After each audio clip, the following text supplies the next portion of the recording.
Hi, I'm Jenny Robertson, founder of the On Purpose Woman Global Community and founder and publisher of On Purpose Woman magazine.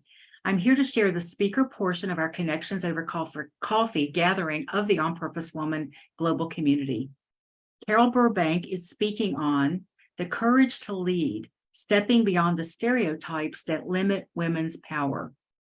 Carol Burbank, Ph.D., is the president of Storyweaving, offering writing, editing, and coaching services to help writers find their voice, their creative discipline, and the tools they need to bring their vision onto the page and into the world. From individual intensive to workshops, she shares her Storyweaving Retreat Center with creatives looking to recharge and shine. She's a regular columnist for Science of Mind magazine, and her book on spirituality and leadership will be published by the Center for Spiritual Living in 2023. And you can learn more about Carol by going to storyweaving.com, which is also in the text of this video. So Carol, thank you so much for being here, and the stage is yours. Well, thank you so much, Ginny. I'm so glad to be here. This talk is based on my article in On Purpose Woman magazine. So if you want to find out more, I'm not talking about the exact same thing, but if you want to find out more, you can absolutely go to that and get more statistics and more stories and more of a sense of how stereotypes shape women leaders' experience in our daily lives. But today I wanted to talk about who decides who we are as women to be. Who decides who we are as women? Who decides who we are as leaders? And, you know, when the bottom line really is, we get to decide. We get to decide. Culture has a ton of ideas about what it means to be a woman. And because of intersectionality of identities, it's what it means to be a married woman, what it means to be a woman of color, what it means to be a white woman, what it means to be whatever kind of women we are, an older woman, a younger woman. So there are all these cultural ideas, but we're still the ones who get to decide who we are as leaders and who we are as women. So getting conscious with the stories about who we are and how it relates to our gender, however we experience it, means that we can get conscious about how we're going to interact with culture. And when we do that, we get to be better leaders, because when we go unconscious, we tend to get pressured into stereotyped leadership roles. Now, the reason I talk about courage is it takes courage to be in alignment with who we are, not who we are expected to be.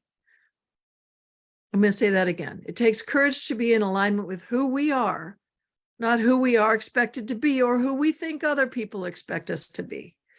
And we can't live our lives as human beings living in a culture and in a community and in relationships without sometimes smoothing the way of other people's expectations, conforming, negotiating. That's a normal part.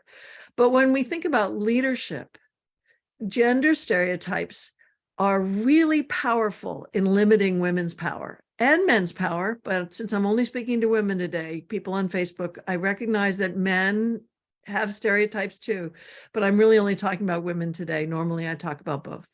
All right, so I promised there'd be three things that you could think about that would be positive forces to move forward. And the first one is innovative women leaders follow their own curiosity. We follow our own curiosity. And that means we get to be in alignment with what gives us a boost, that keeps us going. So a lot of times the advice is to find your why is to not ask what the world needs, but ask yourself what makes you come alive, and then do that. And as leaders, I think, you know, our group talked about self-care when we had our meeting, our conversation today. And it's part of self-care to say, what makes me come alive? And that's the thing that's going to help you be a leader and come alive. Because if you don't ask that question, if you don't align yourself with that excitement and curiosity, then you're limiting yourself unconsciously or consciously. It can be both.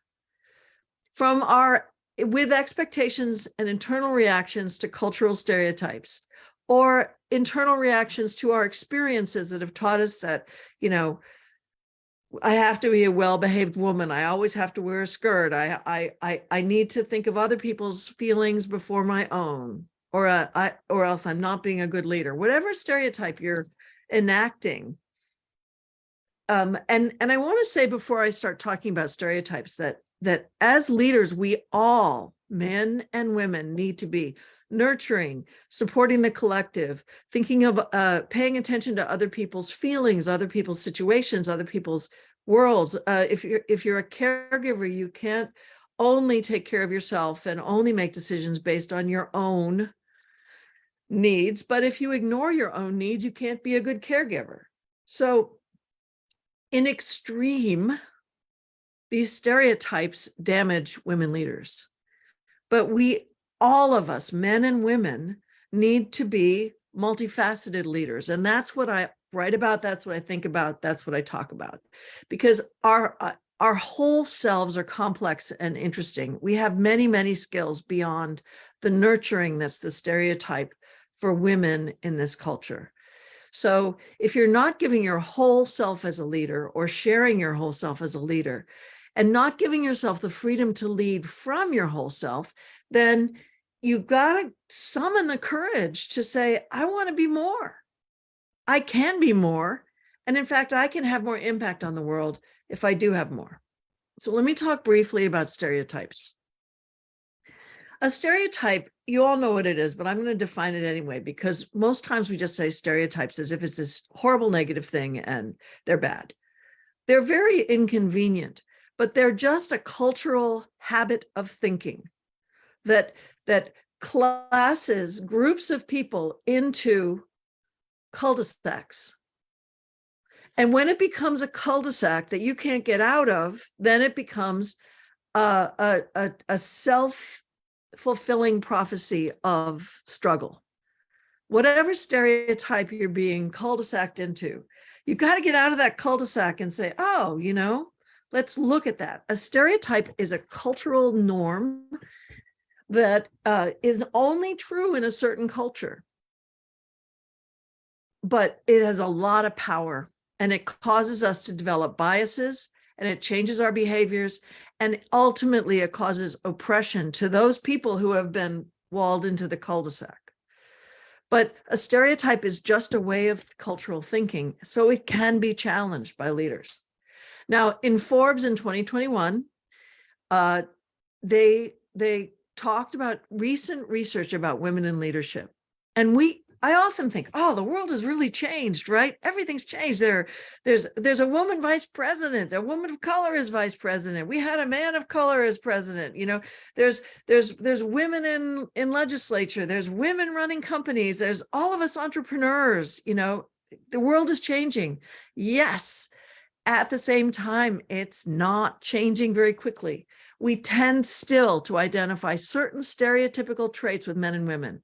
Masculine cultural stereotypes are agentic.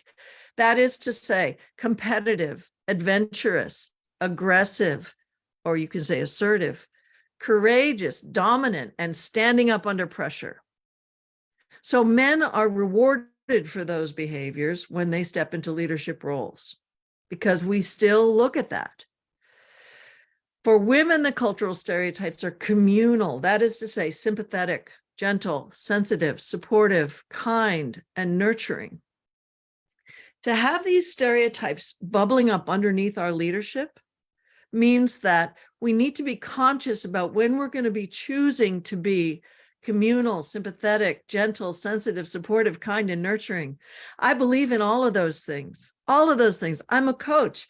I'm not going to bam people over the head when they're having a struggle. That's not going to help anybody. But I also ask hard questions.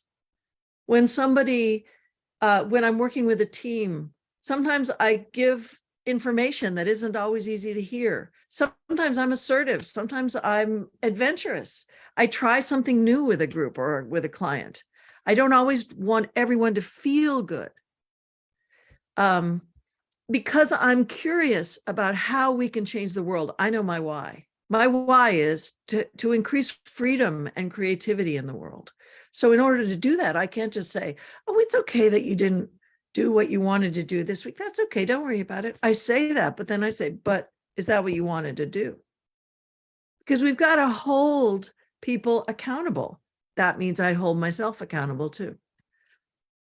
Now, Innovative women leaders do more than the emotional labor of cultural stereotypes. So I want to talk a minute about emotional labor. There's a book, I'll put the name in the chat. It's by Rose Hackman, and it's called Emotional Labor, The Invisible Work, Shaping Our Lives and How to Claim Our Power. Emotional labor is almost always stereotyped in women and marginalized people. And the place where the most emotional labor happens is in service professions. Emotional labor is the editing work of emotions that someone would do in order to have an effect on the emotions of someone else. That is to say, I edit my emotions so I can have an effect on your emotions. I'm taking care of you and by changing the way I'm behaving and feeling.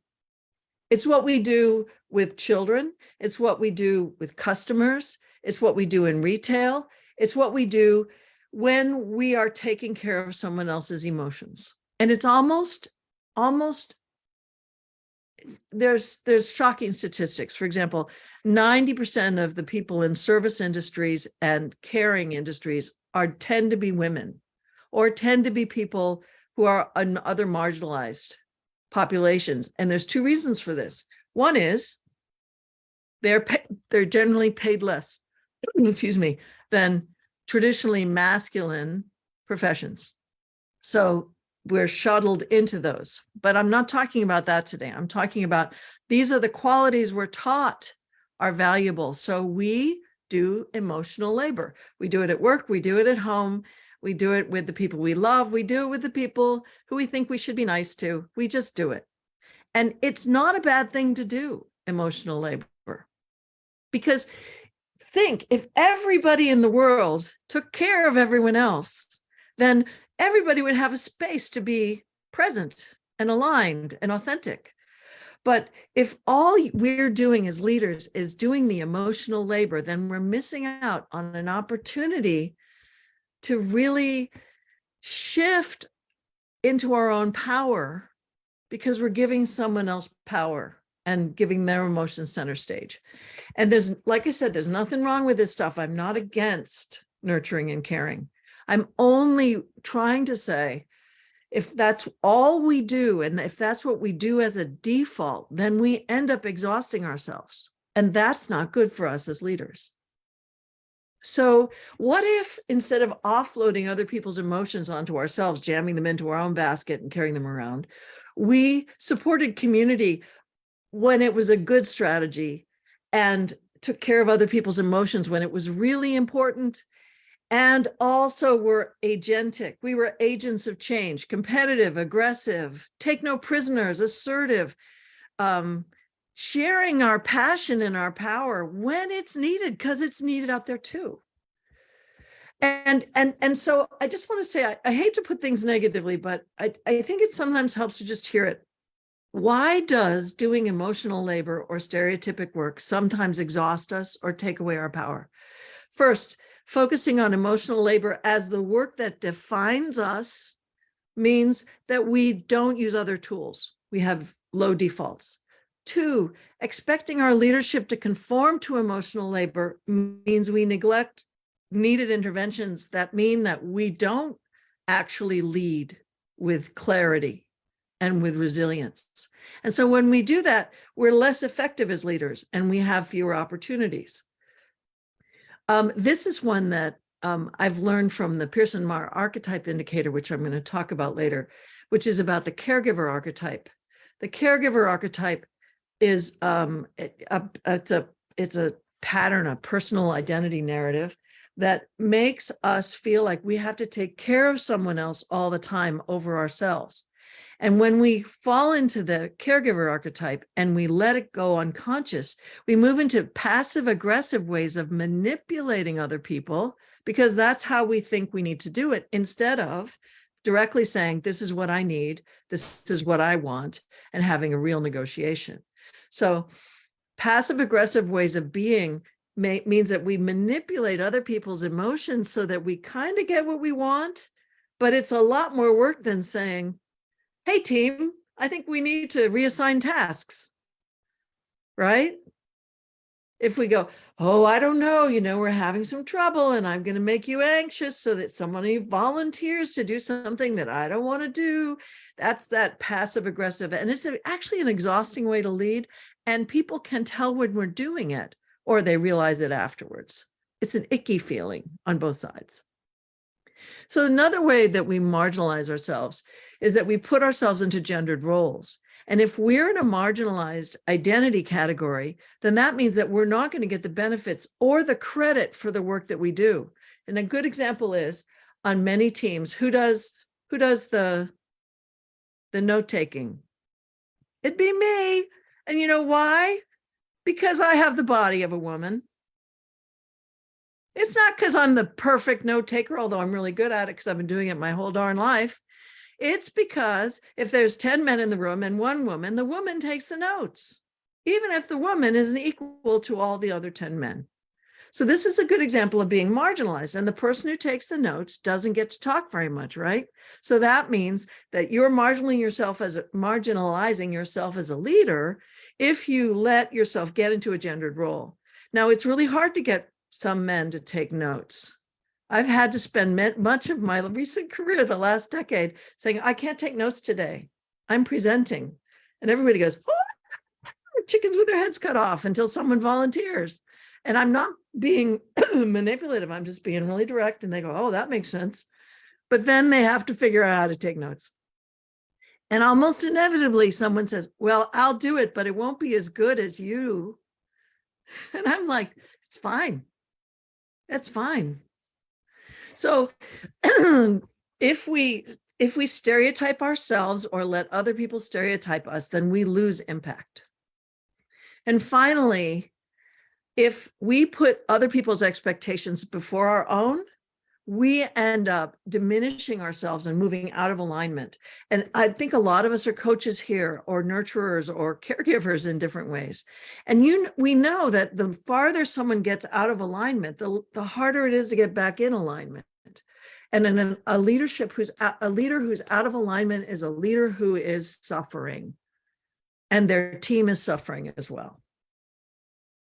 Okay, so I mentioned the Pearson-Marr archetype indicator. It's based on archetypes, and actually Mary Jane knows Carol Pearson, and I've worked with Carol Pearson for a long time. And Carol Pearson designed this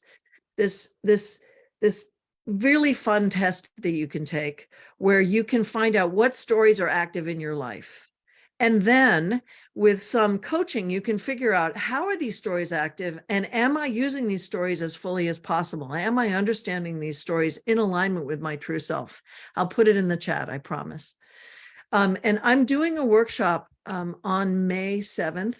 That's a Sunday, where I'm going to be doing, it's a 2-hour workshop, and I'm going to be working with people who have taken the PMAI, the Pearson-Marr archetype indicator, and talking about the stories that are up in their lives and what this means about their leadership, however they define their leadership roles. Because I believe, and this is the third and final point, innovative women leaders we create our own stories. We define ourselves through practice, courage, and resilient self-assessment. And that's the bottom line. That's really what I want to make sure that we all hear. And if you're coming to On Purpose Women, or if someone's listening to a talk on Purpose Women, then we are on purpose. We test our purpose. I mean, I feel like I probably brought some coals to Newcastle, as they say. Like, some of you are going, oh, I knew that. Oh, I knew that. I hope that just affirms you, not, it should be an affirmation. But it's if we're on purpose, then we can write our own story. We can weave our own story. We can make a world within ourselves that can impact the world outside ourselves without conforming like little robots to stereotypes that we may be negotiating with every day. And as leaders, we can have way more impact if we're controlling our own story. We're writing our own story. And I know that all of you are helping each other in this room and helping your clients to actually master the skills needed to master our stories, whether it's the stories of our bodies or the stories of our businesses or the stories of our health or the stories of our collaborations or our teams or our social media or wherever we're impacting the world. We help other people master their own stories. Well, it's time we master our own stories. So if you're interested in finding out more, the class is going to be on May 7th. I'll offer a discount for OPW members and anybody who mentions this talk. And it's going to be a lot of fun. We're going to look at, there's 12 stories. Include the ruler, the sage, the caregiver, the lover, and lots of other stories. And we'll play with those stories and we'll look at them from gendered points of view, but also just from the stories as they activate in our own lives. Because once we master our own stories, then when someone projects a story onto us, we're like, oh, I don't think so. And we can very quietly say, oh, that's so interesting that that's what you think a woman does. Take notes. I think I'm presenting, so I'm not going to take notes, but I would be happy to take notes at another meeting sometime when it works for all of us. And they go, oh, dang. She resisted. You know why I learned to resist? Because I learned that I was being projected a story onto. Instead, I said, oh, what is the real story here? What story do I want to make happen in the world? And that's leadership. That's the bottom line of leadership. We're making something happen in the world through community, through nurturing, through assertiveness, through self-reflection, through creating something with all the skills that we have at our hand. And it's not just the nurturing part. Just because I have the body of a woman doesn't mean that's all I can do, although I value it when it's really needed. Okay, so that's the ideas. And I'd love to hear any questions or thoughts that you have about any of the ideas that I've raised today. And let me know if you're interested in finding out more about that workshop. Carol, we're going to stop the recording before we take questions. But first, I want to ask everybody who's in with us here on Zoom to unmute yourselves and let's applaud and hoop it up. And thank Carol. There were so many nuggets there. I just got tired of writing stuff down, so I'm going to go back and write the recording. So thank you. Yay. I heard things in Yay. a really different, unique way today, Carol. So thank you so much. You're And welcome. I would think, and did you put the information, be sure you put the information about the workshop in the chat if you have it handy. And I will. in there. And I want to thank anyone who's watching this live or watching the replay on our YouTube channel. If you'd like to join us for one of our free Zoom gatherings or in person in Columbia, Maryland, Richmond, Virginia, or Tallahassee, Florida, comment below and I'll tell you how to do that. Or you can also go to my website, opwgc.com, and find out all about our community. Thanks for watching.